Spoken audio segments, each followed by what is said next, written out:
Thank you very much. Well, good afternoon, everybody. My name is Moose Rosenfeld with Network in Action.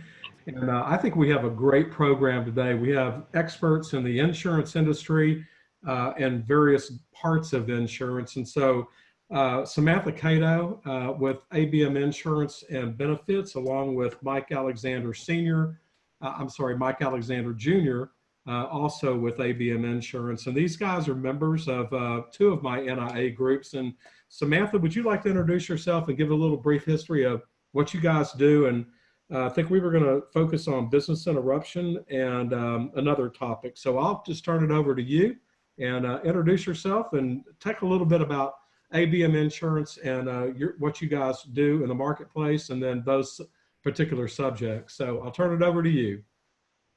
Hi, good afternoon, everyone. I'm Samantha Kato. I work with ABM Insurance and Benefit Services here in Houston. We offer a full variety of insurance benefits for home, auto, personal lines, commercial lines, and group and individual benefits as well. So we are definitely a one-stop shop.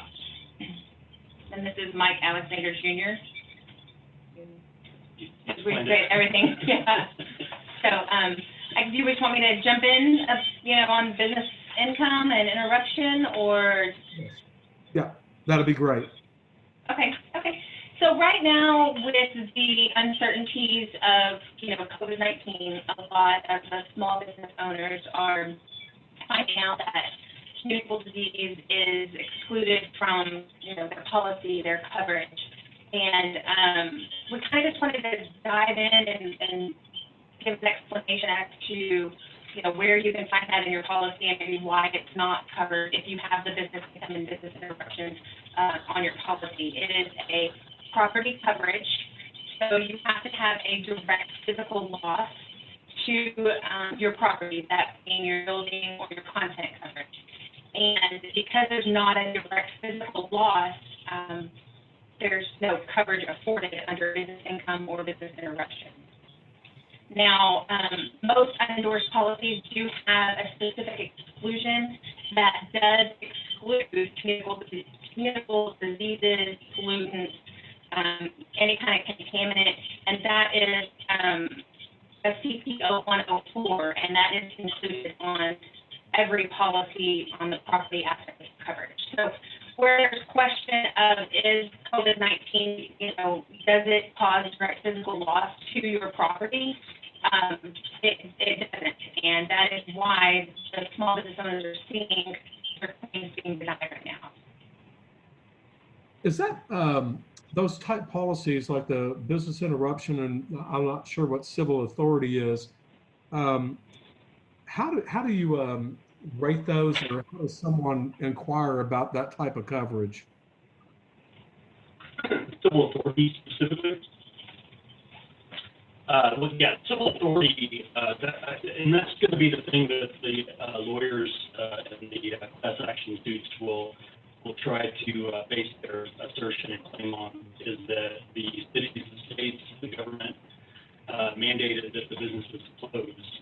And because of that, the businesses were unable to operate and should be able to collect on the business interruption. The problem with that is that whether it's a property loss or anything regarding business interruption, it has to be a covered peril in the policy.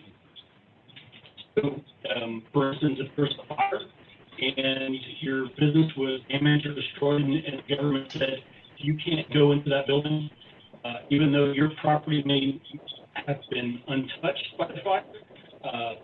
Using a shopping center or high-rise as an example, that's where that part of the coverage would respond and pay the business interruption. And again, business interruption would be the loss of income your business sustained during that time that your business was able to operate, again, because of a covered peril. Fire. Mike, I'm sorry to interrupt you, but we get some feedback coming through on the chat, and people are having a hard time hearing you. I'm hearing that as well. Maybe you could bring the mic between the two of you. Oh, sure.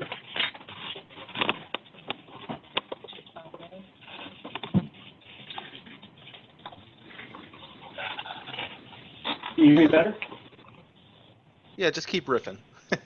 Sorry about that. Much better. Okay, so as far as the civil authority goes, it's based on a covered peril. The coverage has to be included in the policy for the civil authority clause to basically make the coverage respond.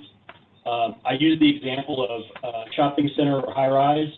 If there's a fire that damaged part of the building, and even if your business wasn't touched by the fire, but the government said or the city said that you can't occupy that space, that's where the civil authority would respond, because it was a fire that's covered in the policy. And that would reimburse you for your business income that you otherwise would have had that not occurred. And again, the exclusion for the contaminants, the pollutants, and the communicable diseases applies to civil authority as well. Yeah, as far as I know, there's not a policy that covers the COVID-19. We're seeing a lot of class action lawsuits being filed right now. We're seeing, I know the tribal casinos initiated the first action against Lloyd's of London.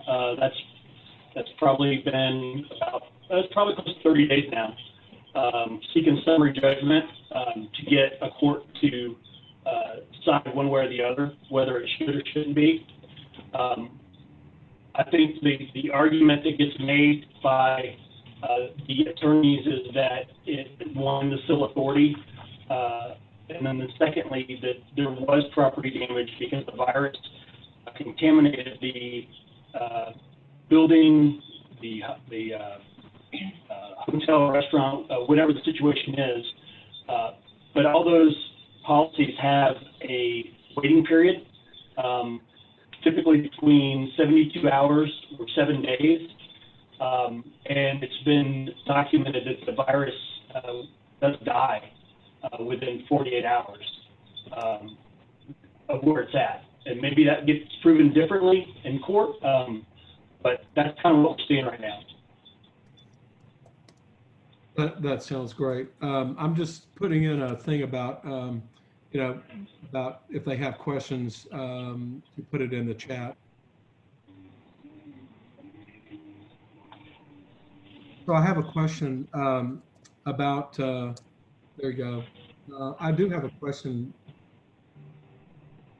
on the business interruption insurance. Is it too late? When should somebody apply for business interruption insurance? Is it before hurricane season? Is it, is it too late to qualify or, do something now? When is a good time?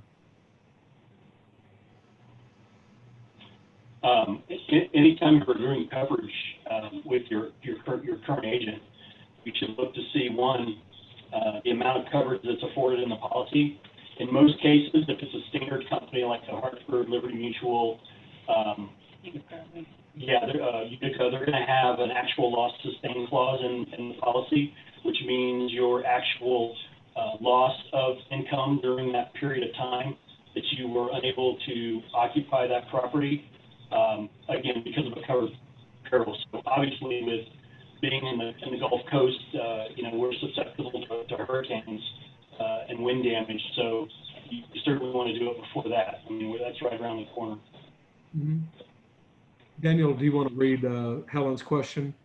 Yeah, sure. So Helen's asking, are there limits on company size for this type of insurance? I'm sorry, we didn't hear the question. Are there limits on company size for this type of insurance? No. No, there's no limit. You do have to have either building coverage or business personal property coverage. If you just have a general liability policy, that's something you need to definitely look into adding your contents for your business, because the only way you can get business income is if you have some sort of property coverage on your policy, because it does fall under that property policy. Is it by a number, like I want $500,000 in coverage, or I want $200,000 in coverage? How is that determined? So usually it's going to be an actual loss sustained for up to 12 months if you have a standard lines insurance carrier. So it's 12 months of coverage at the actual loss that the business is hit with. If you have a non-standard carrier or a surplus lines carrier, then the insured will determine the 1/3 monthly income, and the insurance company rates it based upon, you know, what the insured tells them their income would be in the event of a loss. Okay. So no, the size of the company really doesn't matter, or the number of employees. Is that even considered? It's considered in the rating, but you could be, you know, a very small company and still have business income on your policy, or you could be a multi-million-dollar company and have, I mean, you should have business income if you are that large. But yes, it doesn't matter what your income is, how many employees you have. Those are rating factors, but not coverage factors. Got it. Any other questions? I'm not seeing anything on the chat right now. Okay, well, I'm sure that there'll be people that will come back. We have a franchise owner in Austin, Texas, Justin Kessel. And Justin, tell us a little bit about you and your company and what your specialty is. So I am a insurance broker that mainly works in the individual side of things. I do a little bit of small group as well, but I mainly focus on individuals and their families. I can offer everything from the Obamacare style plans all the way over to the health shares, which are more like co-ops than regular insurance. So I've been dealing in this for over 3 years now, and there are some really cool options so long as someone is not currently sick with COVID. That's kind of the key to it. The main point that I would want to get across today is with the pandemic going around, it would be a really good idea for everyone to get some sort of insurance right now. That way, just in case they do end up getting COVID, they will be covered for it, because if they currently have it, then getting insurance isn't going to help. But there is insurance available next day that most people don't really realize that it's available year round and with next day coverage. Mm-hmm. So you're mainly individuals and families and I think that you mentioned earlier that you're a broker, so you also have the ability to shop. Yeah, so that's basically what I am. Is I'm a Sherpa, so I shop with all the different carriers. So from Blue Cross Blue Shield and United Healthcare over to MediShare and OneShare, things like that. So I shop with over a dozen different companies in the Texas area, and I can shop in any area really. And from what I've been seeing, there's been a lot of people who have been kicking tires with me, trying to ask, well, what about this? What about that? Who, as soon as COVID happened, all of a sudden they're ready to sign up, and that's a great idea. Not just for my business, but that's if you're uninsured right now and you think that you can't afford anything, you can. There are very inexpensive options that will at least give you a ceiling, which is really what you need to be caring about, regardless of your cash flow and whatnot. I think right 6 months before I got on Medicare, I did Christian Healthcare Ministries, and that was very affordable. Absolutely. Yeah, And that was the better that health was share. the guidance of Mike Alexander Sr. with ABM in Houston. So what can you tell the listeners out there that why insurance is so important and why everybody needs it?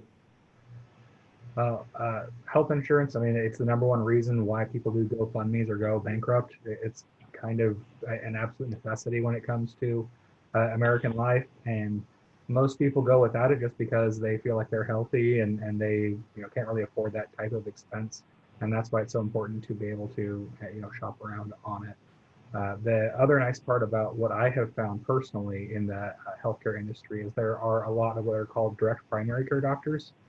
These are doctors who don't take insurance. They just do a monthly membership fee. So normally it's about $60 to $80 a month, and that's unlimited care, $0 copays for all of your basic needs. So pairing that with a very inexpensive catastrophic plan works out really, really well. Normally, just for the privilege of getting copays on an individual plan, it's about an extra $150 a month versus $60 to $80 to have unlimited $0 copays with a direct primary care doctor. it's just far above a better option for most people. And those direct primary care doctors are nationwide. You just need to look up the ones in your local area. Mhm. That's very cool. You're Austin, and I'm going to go to, thank you, Justin. I really appreciate that. Okay, I'll be back with you in a minute. So Carolyn, would you like to introduce yourself? Carolyn is also a Network in Action franchise owner in Tampa, Florida. We welcome you. And would you like to introduce yourself? Well, hello everyone. Good afternoon. My name is Carolyn McKenna, and as Moose told you, I'm in Tampa, Florida. I'm the lone network franchise owner down here so far in the Southeast. I am very similar as to what I do as what Justin does.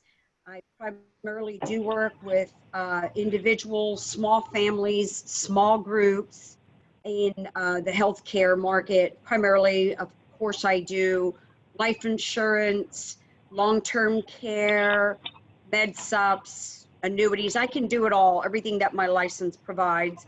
Property and casualty I don't do. I do have a wonderful partner with an agency here in Tampa. They've been in business about 35 years. So anything that would be very large group, 50 to 100 or more, a couple hundred, they're a wonderful agency here. They do employee benefits, payroll, the whole 9 yards. I am licensed in 13 states, and I am licensed in Texas as well, where most of you are. Different states offer different things. I have had the situation with COVID now where a lot of people have lost their employment, and people have come to me, and I can get very reasonable insurance for individuals, which most individuals don't know that, and business owners. I have friends and referrals. They're paying less, owning their own personal plan that they have control over than what they were paying at their employer. Even $700 for themselves and a spouse, and I'm getting them coverage for $350. You know, so this way they can carve out and actually pay for the things that they need. And in what Justin was saying as well with the direct primary care physicians, that is wonderful. Because a lot of people are really healthy and they just need something here or there. And what we really are all worried about is hospitalization. The big bill. If someone has something catastrophic happen and they go to the hospital, that's what most people are worried about. And so having coverage for that is typically the most important thing that everyone's looking for. And so I do have that in different avenues. I'm a broker just like Justin, so we can find the best. I do find a lot of people are on Obamacare still, the ACA plans, and you don't want to be there. If you know anybody that's there, the only reason they should be on that plan is because they're sick and they can't be underwritten somewhere else, or they have simply no income to speak of. It's only for the indigent and the ill. Otherwise, Justin and I and any other insurance agent, we can do much better for you. So get off that plan if you're there. Absolutely. That's awesome, Carolyn. Thank you very much. I appreciate that. I want to go back to Samantha and Mike Alexander Jr. Guys, I know that y'all are in all aspects of insurance, but I've got Mike Sr. and Frank Silva in my group that are employee benefits and Medicare. So y'all want to briefly touch on that, employee benefits, what you guys do, how you help people, what size groups that work well for you, and then, you know, obviously the Medicare. Junior, your dad's known as the Medicare Whisperer, which I think is great. And he has helped a lot of myself included, and a lot of my friends, you know, with navigating through the Medicare, you know, coverage and all that. So tell us about ABM and how you guys do that. Yeah, I mean, my forte is really the group side of things, anywhere from 2 to 2,000.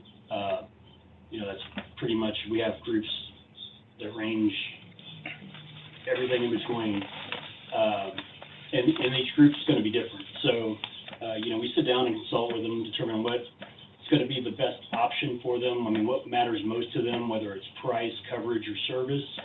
and then kind of start dissecting their current plan and model and find out what we can do to improve and reduce costs. And they're very rarely, as with Justin and Carol, that we find that we're unable to do that. We do have payroll service providers that we partner with, to make it a streamlined process, as well as online enrollment for our groups. We're very well versed in the benefits, so we set up cafeteria plans, 125 plans, to help reduce some of the costs for the employee portion. We set up HRAs, HSAs, COBRA compliance. We have a whole consortium of products that we include as a part of our service to our customers. In terms of individual and Medicare, that would be mostly my dad, Mike Sr., Frank, Stephen, Crystal, Dominique. They specialize in that. We write a whole lot of Medicare and individual plans, but I would agree that I think in most cases there's alternative products that would provide a better value for most people than the traditional Obamacare plans.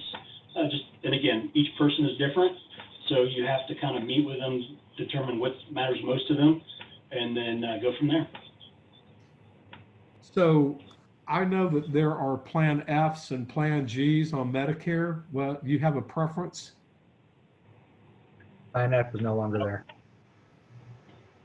I don't know the answer to that, to be honest with you. They did away with Plan F. Plan G is the right way to go. Plan G. Yeah. If you can't afford Plan G, then Plan N is also decent, but Plan G is easily the way to go. They got rid of F, and that wasn't even as good as G anyway. I'd go with G all day long. So I think F, I was on F, and I recently, they really jacked my rate on that. So we went to a Plan G, and I think it's going to be great. It's less expensive, and still the same coverage. There's, I believe, a minor deductible that you have to meet every year, which I would do anyway. So yeah, it's under $200. It's definitely a good idea to go to G anyway. yeah. So I think those that were grandfathered in early on for F, you were grandfathered in, but like all of them, they'll make it to where it's not affordable. They want everybody to go to a G. So I think that's correct. Samantha, what is your role at ABM? I am the commercial lines executive director. So commercial lines, meaning all workers' comp. Walk me through that. Yes, our commercial lines is going to be your workman's comp, commercial auto, general liability, property, oil and gas, inland marine, any kind of coverage that you need. And Mike Jr., as an owner, I'm going to say this, that I don't remember the year, but when I went to your offices, I know that you guys were recognized by the Houston Business Journal as one of the top insurance agencies in Houston. We know there's thousands, and for you guys to be awarded that was absolutely awesome. So congratulations on that. Thank you. Thank you. Any questions for these guys? I got one. As always, I'm afraid it's a dumb question, but I'm going to say it anyway. So as far as the whole COVID thing goes, is it, let's say hypothetically, and I guess you could put in, ABC disease or what have you. But if you're diagnosed, you go through the course of it and you come out on the other end, you're fine. Would this count as a pre-existing, let's say there's a rate of recurrence with the bug?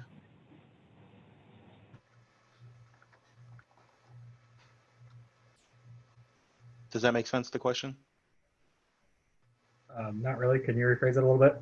All right, so you you get sick, all right, and you get better, all right.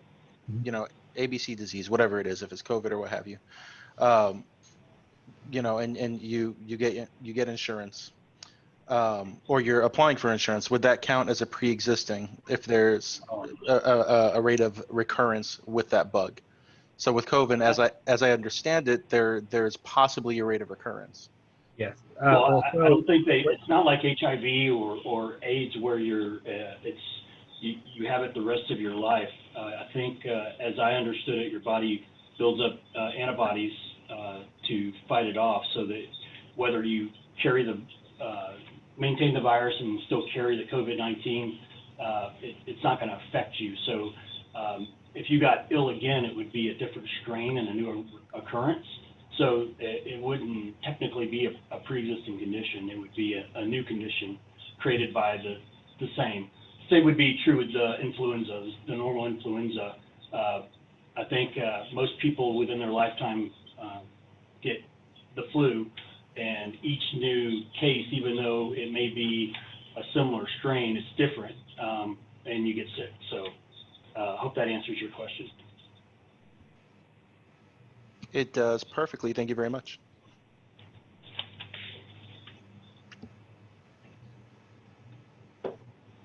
What other questions might you guys have for this awesome panel?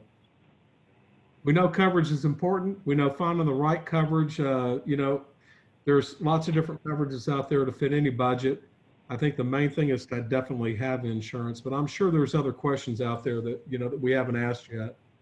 So I did see Justin kind of lighting up the chat there when there was a little downtime.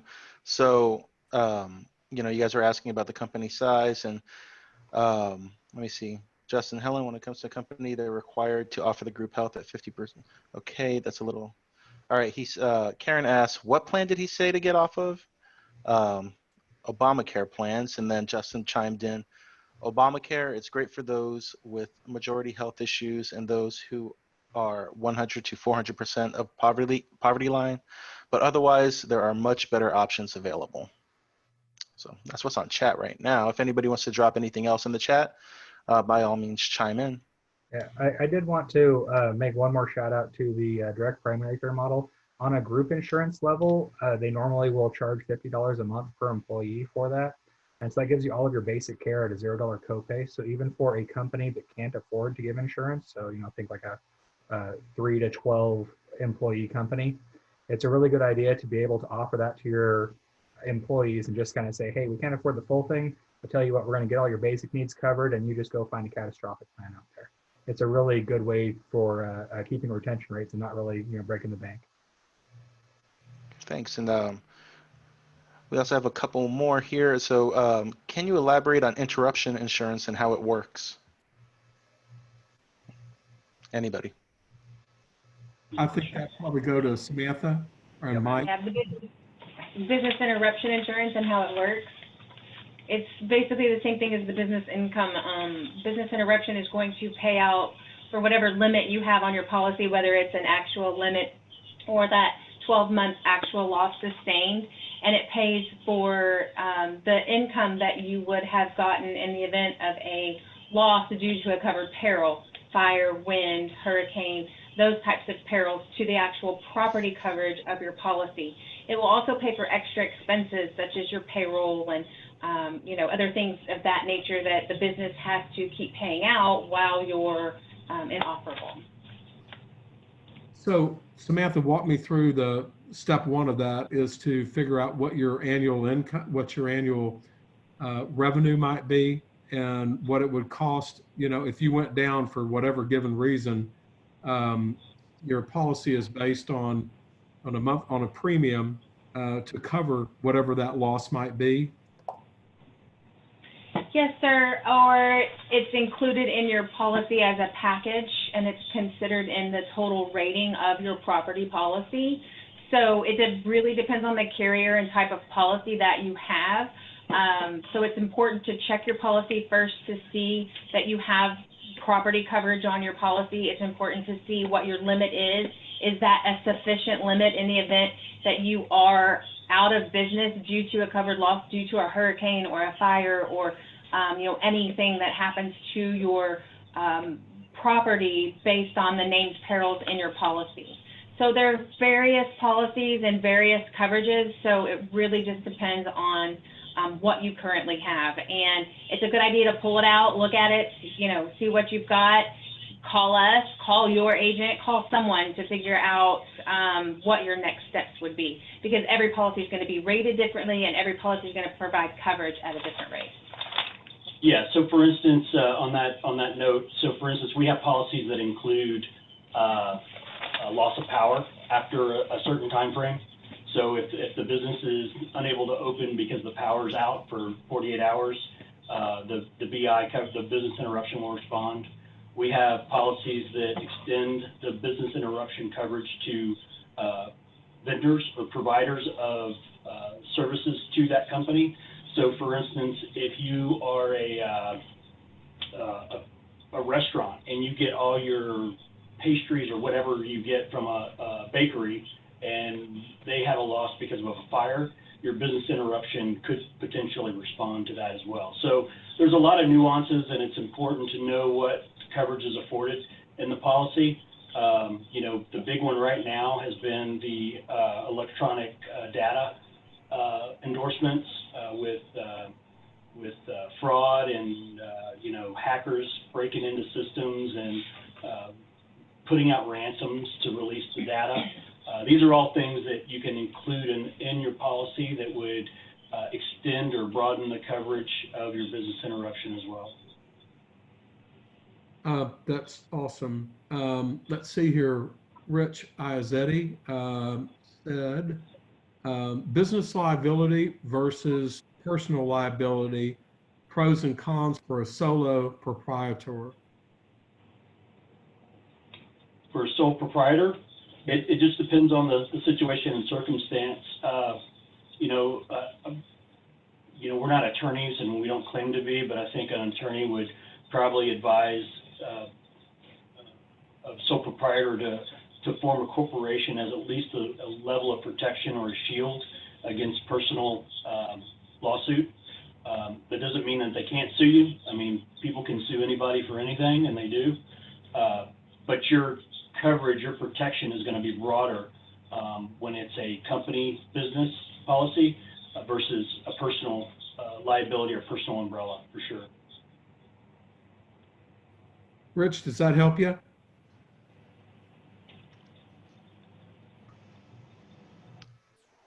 Yes, that's Somewhere out there. perfect. Thank you. That's what I was looking for. Awesome. Carolyn, let's see here. I think direct primary care doctor policies, is there a number limit of employees from Helen Maldonado? There is not. Actually, Rudy's Barbecue uses a direct primary care model, and they're all over the place. So no, there's no limit of employees. Interesting. Okay. And Moose, to comment on the fact that you said that you were with one of those Christian plans, you know, something that's important to know about that is they're not true insurance. Correct. Okay. So, I mean, there was actually a case last year of a woman in Houston that came down with cancer and they didn't pay for her coverage at all. And so she's got a lawsuit going. So people have to truly know it's not insurance. They actually have a board that can decide who gets paid, what claims get paid. So personally as an agent and, you know, ethically, and everybody deserves to know that that's not real insurance. And if you need good coverage, you need to go elsewhere. Share that with your friends and family. Yeah, I agree. I understand. It worked for me. I was 6 months before and healthy. I was 6 months before I got on Medicare, and my policy with Blue Cross Blue Shield had gone through the roof. And I had to look at other options, and so that was an option, at least for me, and I never had to use it. And well, so thankfully, there are always temporary plans as that don't, you know, just for your reference, that don't need underwriting or anything, and would cover somebody for an interim period like you're looking at, like you needed at the time. They do have those annually renewable, just to let you know, for others. Okay, absolutely. Thank you.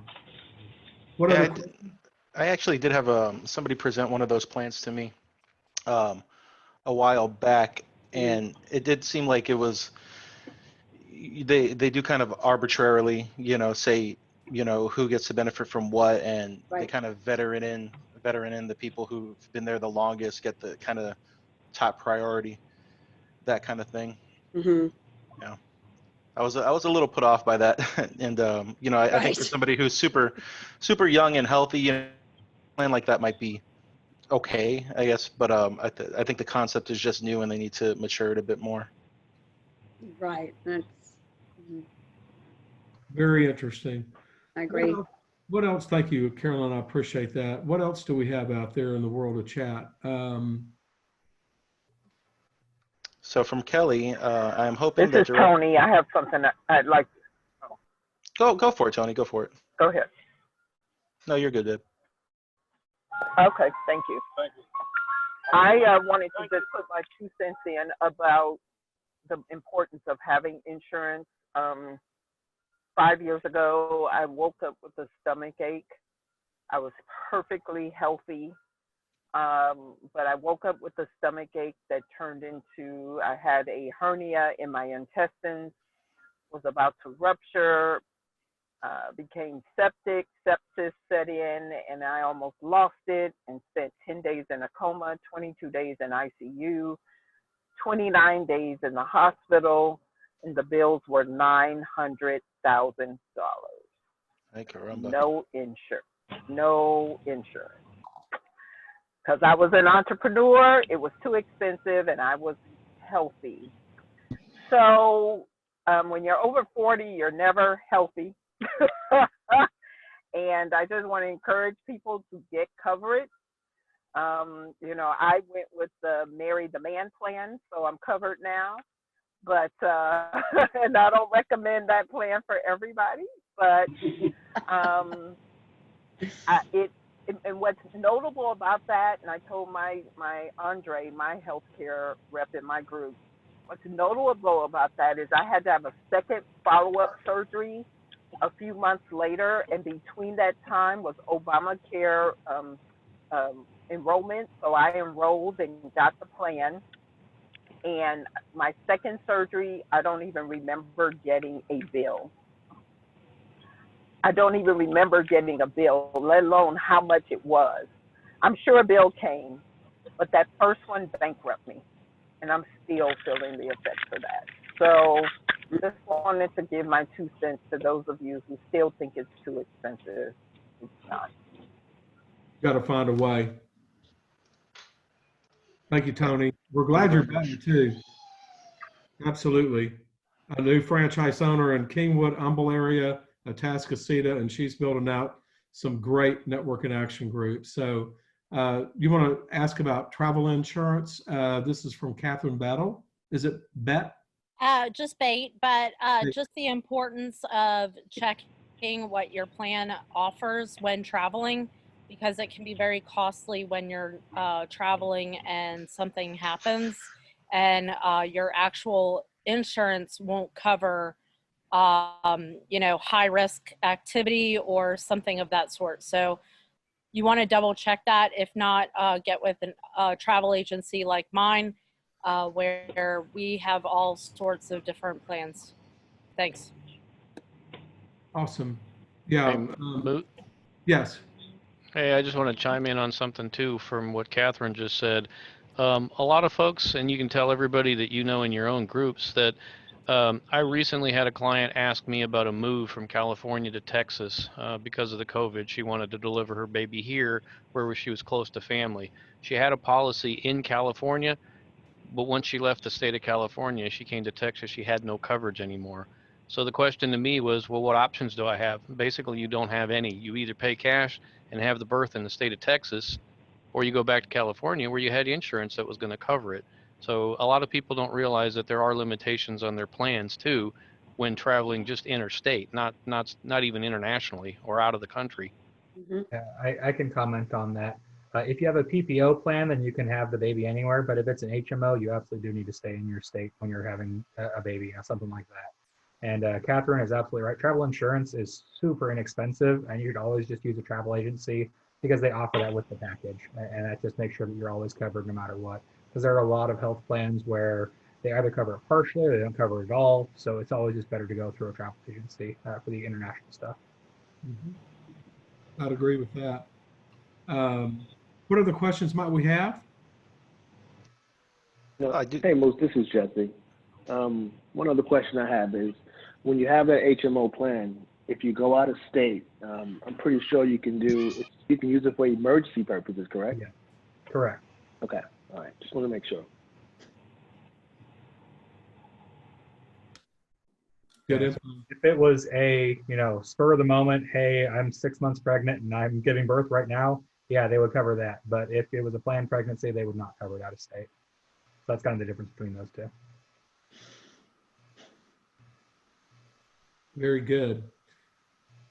What other questions? Justin, I see that you've been, on top of that chat. Was there anything in there that, you think some of the audience that's not reading this stuff might be able to take away from that? The one question that was asked is, what's the difference between ACA plans and direct primary care? Direct primary care does all of your preventative and primary care needs. They can prescribe you drugs at wholesale pricing. They can give you their tests that cost like a blood test like $4 because that's what it costs them. So they do all those basic needs for you, but you still need an insurance plan to go with it that will cover all the catastrophic stuff.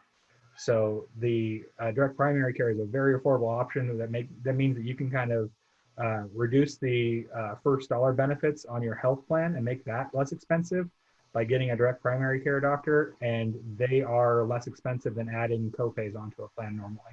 So I like working with the direct primary care doctors because you just get a better quality plan for your clients for a lower cost.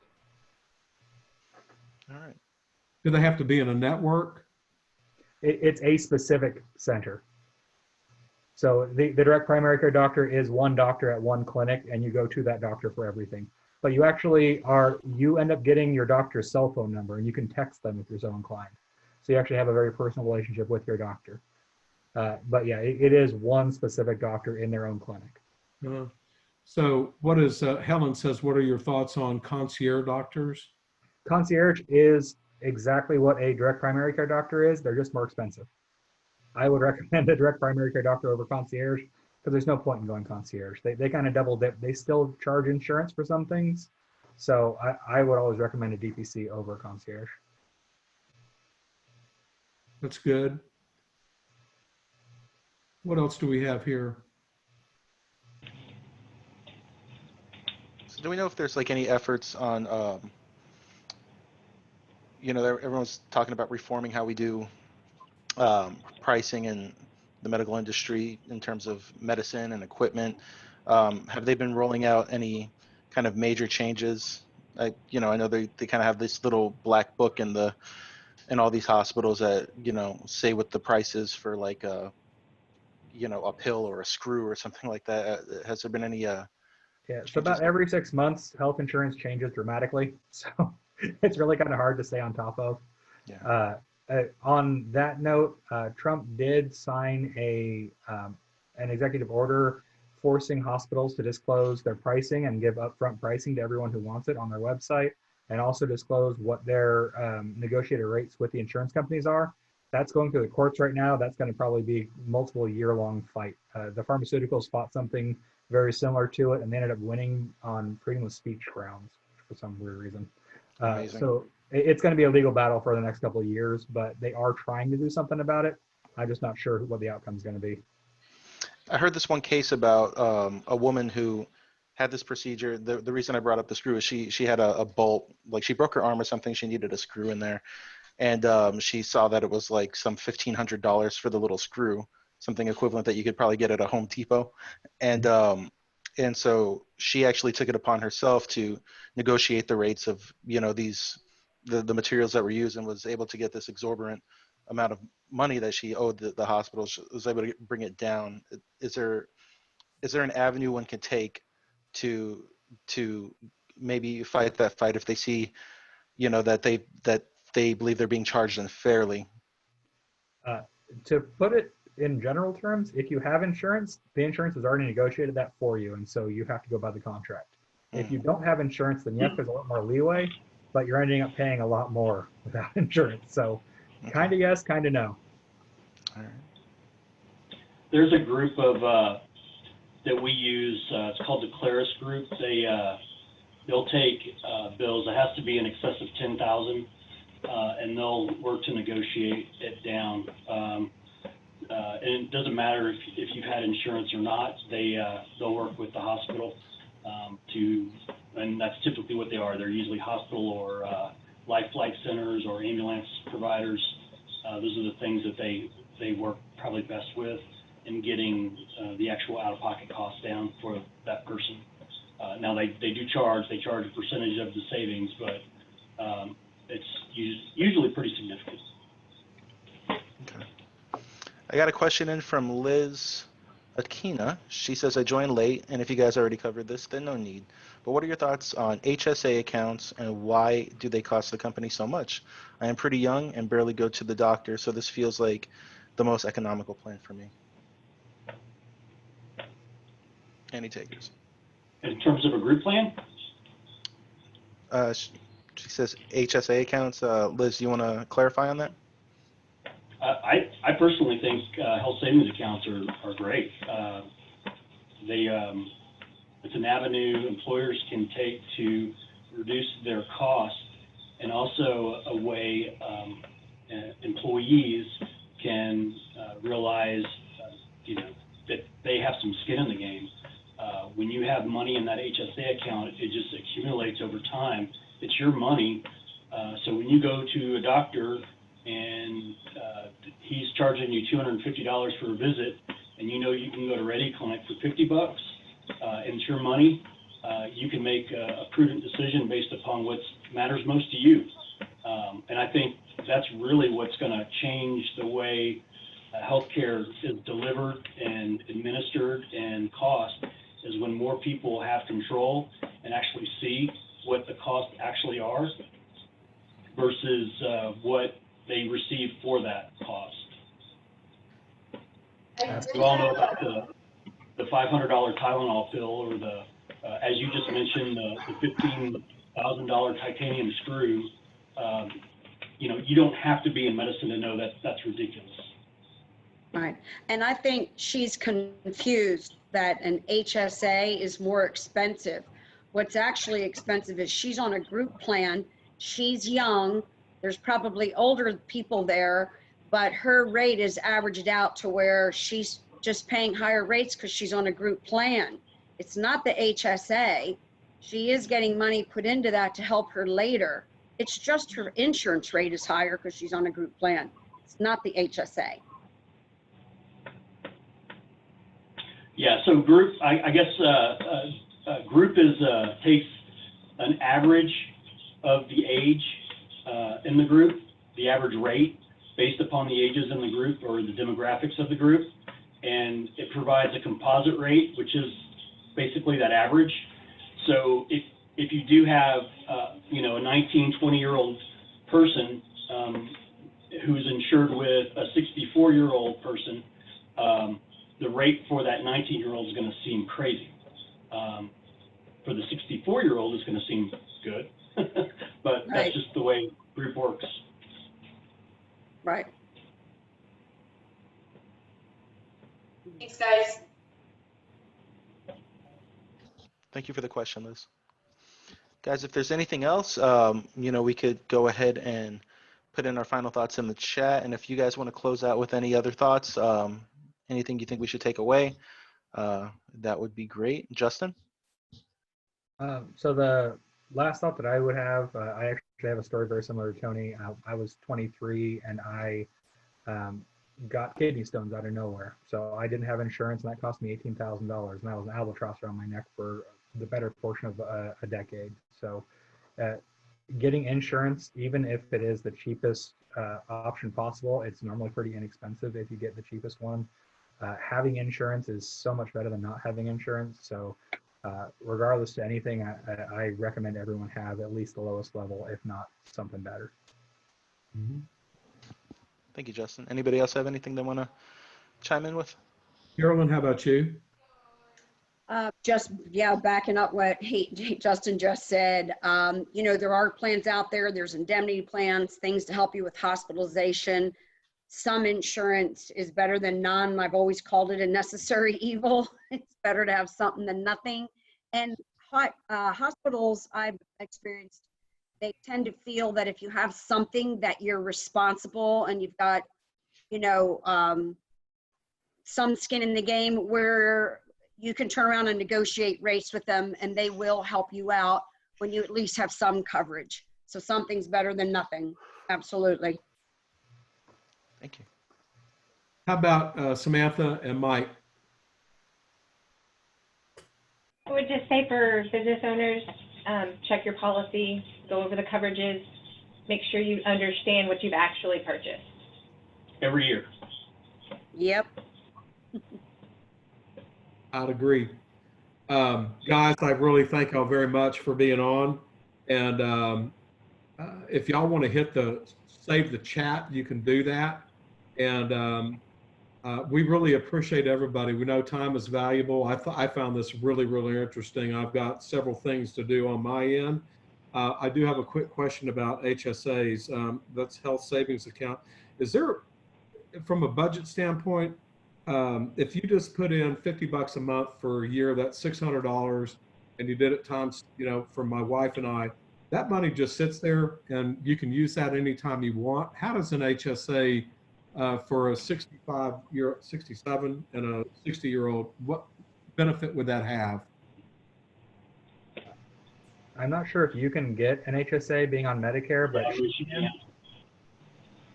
65, once you get on a Medicare supplement, unless you get on a qualified supplement that is qualified for the HSA, you can't have it. In fact, you get penalized if you're on a group HSA plan and you're over 65. There's certain things you have to do, and it's important that those things are done, or else you'll get penalized. Didn't know that. Thank you. I won't worry about an HSA then. For me. Just put your money and get a savings. the one nice thing about an HSA plan is you can technically even take that money and invest it. So you put it in tax-free, you can invest it tax-free, all of your earnings are tax-free. And so long as you only spend it on medical expenses, you never pay taxes on any of that money. So if you just get an HSA account really early on in your life and you use that as an investment vehicle, you can use that to your heart's content. That's awesome. That's good to know. Guys, thank y'all very, very much. Really appreciate y'all being with us today. And I really appreciate it. So thank y'all. Have a good day, everybody. Call a health professional and insurance professional and make sure you are covered. I think it's a CYA, cover your fanny. So anyway, y'all have a great day. We appreciate it. Okay. Okay. Thank you. Thank you. Lucy. Thanks. Bye-bye. Bye.